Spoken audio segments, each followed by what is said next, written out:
Assalamualaikum warahmatullahi wabarakatuh. Jumpa lagi di pembelajaran hari ini. Selamat pagi anak-anakku semua. Semoga kalian dalam keadaan sehat walafiat. Marilah sebelum kita mulai pembelajaran agama hari ini, hendaknya kita sama-sama berdoa terlebih dahulu. Bismillahirrahmanirrahim. Rabbi zidni ilma warzuqni fahma. Amin. Pembelajaran hari ini pendidikan agama Islam kelas 4, materi rendah hati.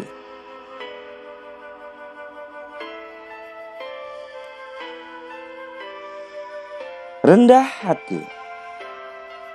Amati dan ceritakan gambar berikut. Bagaimana sikapmu terhadap pengemis yang berdiri meminta-minta di depan rumahmu?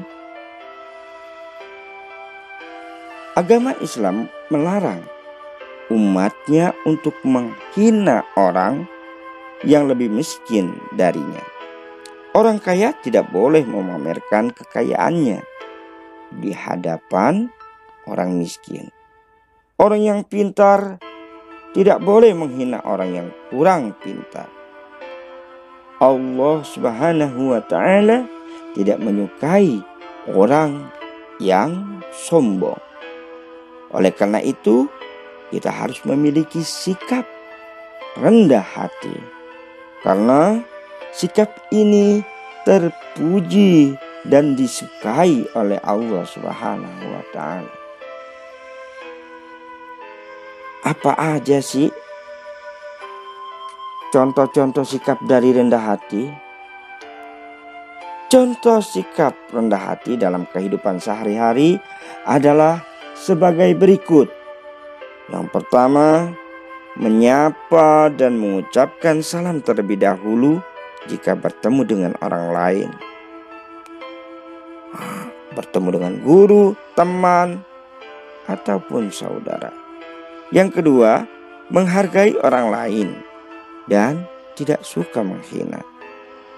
Yang ketiga, tidak memamerkan kepintaran atau kekayaan harta. Yang keempat, suka menolong dan memberi kepada orang lain.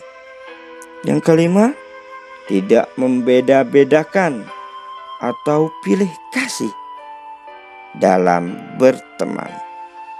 Yang keenam, bersikap tenang dan sederhana.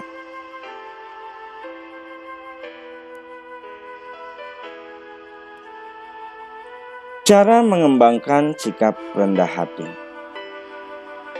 Inti dari rendah hati adalah melihat sosok diri sendiri dengan proporsi yang tepat. Tidak selalu berlebihan, menjadi sombong, maupun terlalu kurang yang berakibat rendah diri. Dalam meracik sikap rendah hati, ada 3 hal yang perlu dipadukan. Yang pertama, kesadaran atas kelebihan dan kekurangan. Yang kedua, keterbukaan menerima kritik. Yang ketiga, empati terhadap orang lain.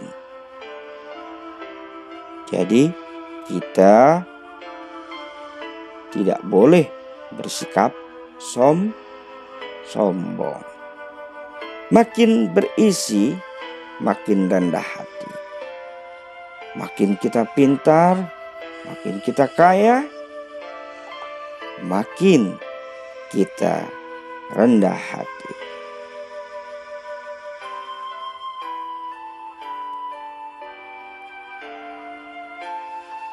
Manfaat sifat rendah hati.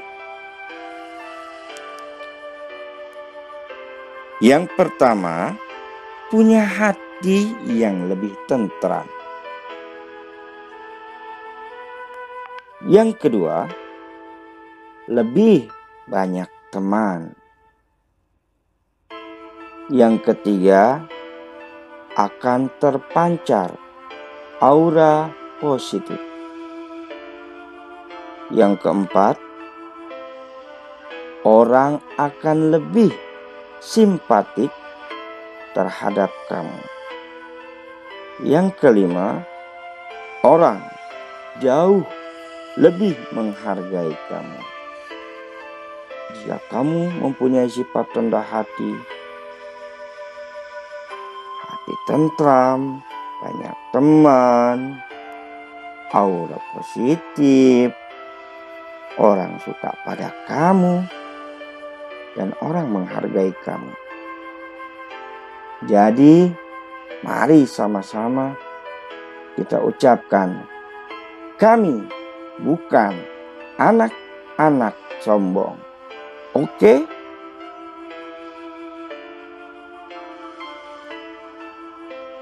Hemat.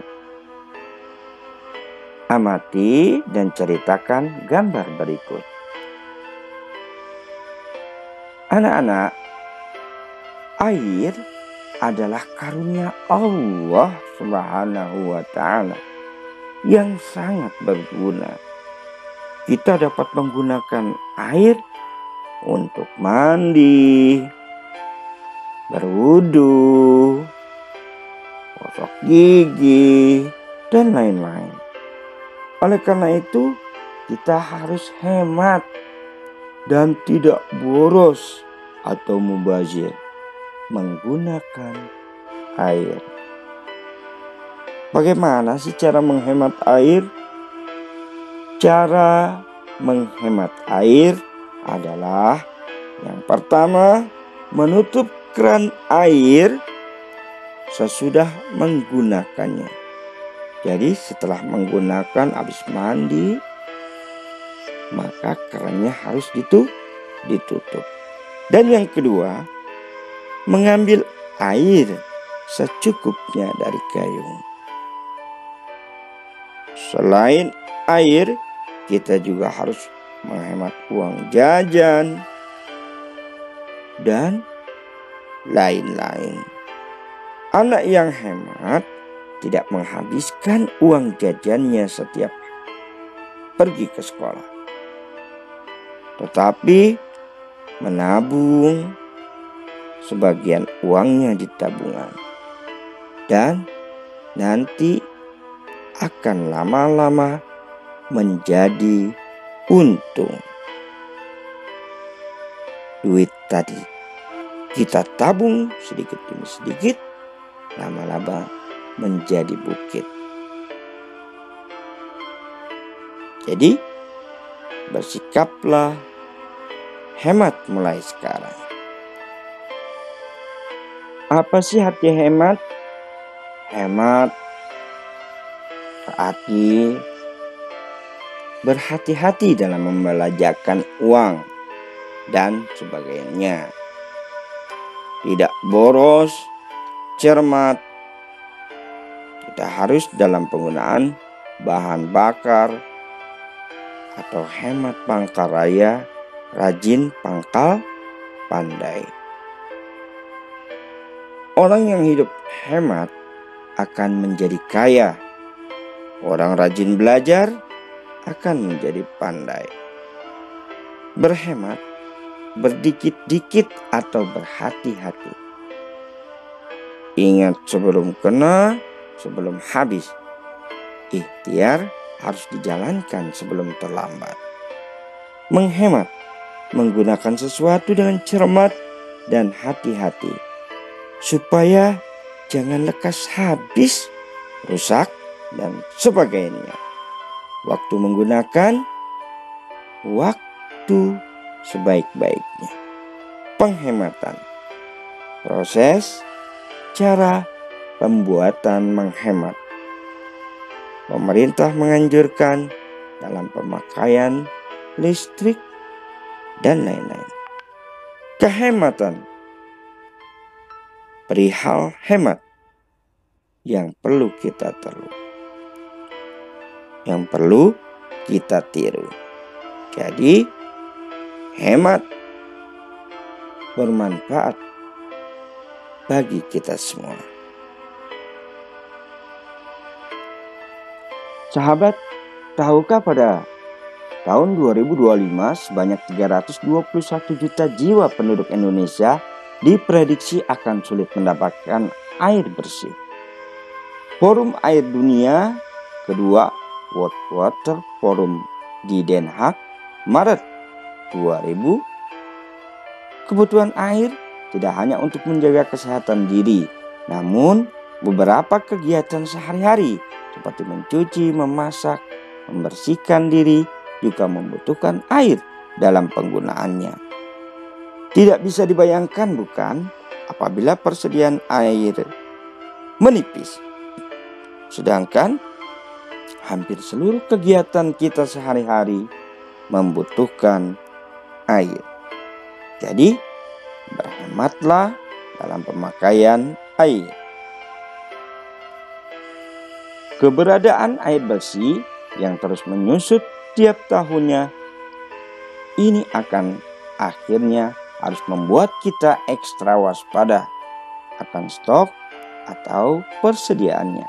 Untuk menjaga stok atau persediaan air bersih dengan baik, Anda mau tak mau memang harus melakukan penghematan. Ayo, hemat air. Hidup sederhana adalah perilaku yang disesuaikan dengan kebutuhan utama. Kebutuhan utama seperti makanan bergizi, tempat tinggal, pendidikan, dan kesehatan dalam keluarga. Hidup sederhana adalah berperilaku hemat. Jadi tidak menghambur-hamburkan segala sesuatu dan memanfaatkan pemakaian yang ada.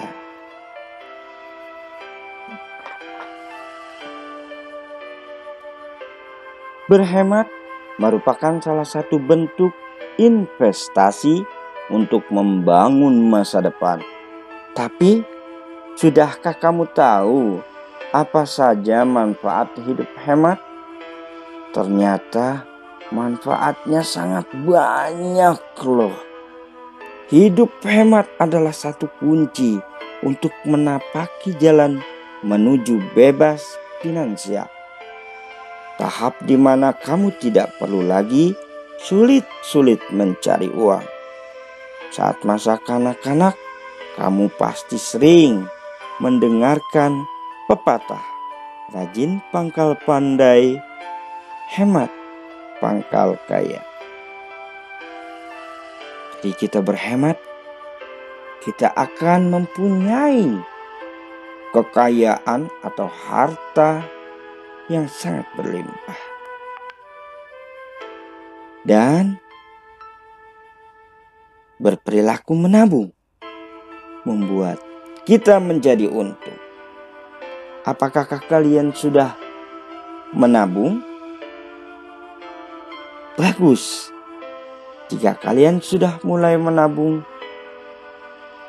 maka kalian akan menjadi untung.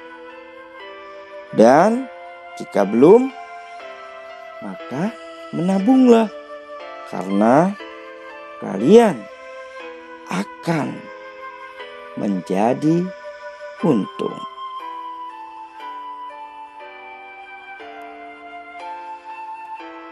Apa sih manfaat hidup hemat? Manfaatnya begitu banyak. Yang pertama, paham skala prioritas. Yang kedua, hidup berkecukupan di masa depan. Yang ketiga, hidup lebih bahagia. Yang keempat, terhindar dari hutang. Yang kelima, lebih bertanggung jawab. Yang keenam, tidak mudah tergoda. Yang ketujuh, mencegah stres. Yang kedelapan, menuntun pada gaya hidup minimalis.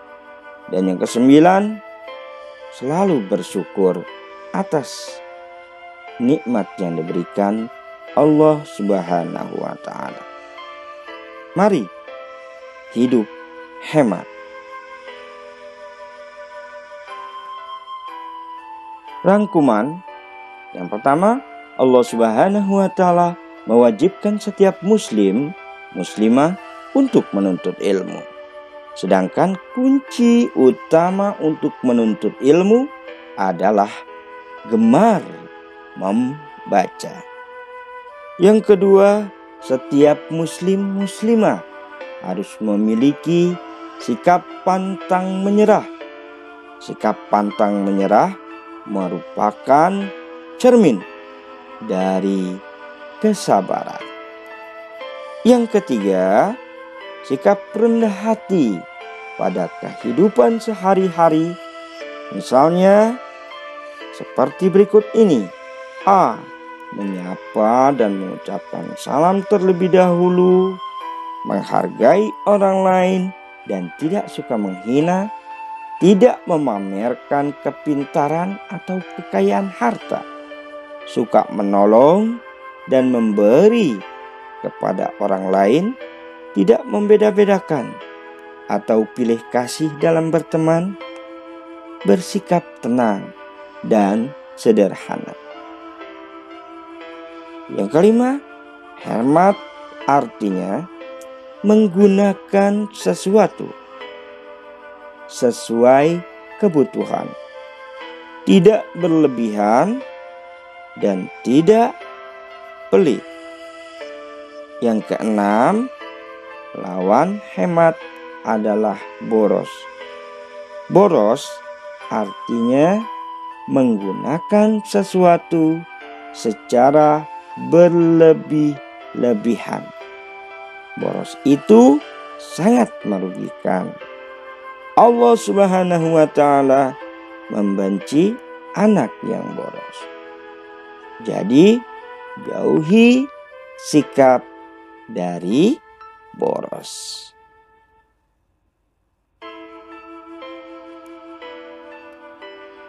Sekian pembelajaran hari ini. Sampai jumpa di pembelajaran berikutnya. Jangan lupa 3M, memakai masker, menjaga jarak, mencuci tangan. Patuhi protokol kesehatan. Semoga pembelajaran hari ini bermanfaat dan praktekkanlah dalam kehidupan sehari-hari. Wal akhir, wassalamualaikum warahmatullahi wabarakatuh.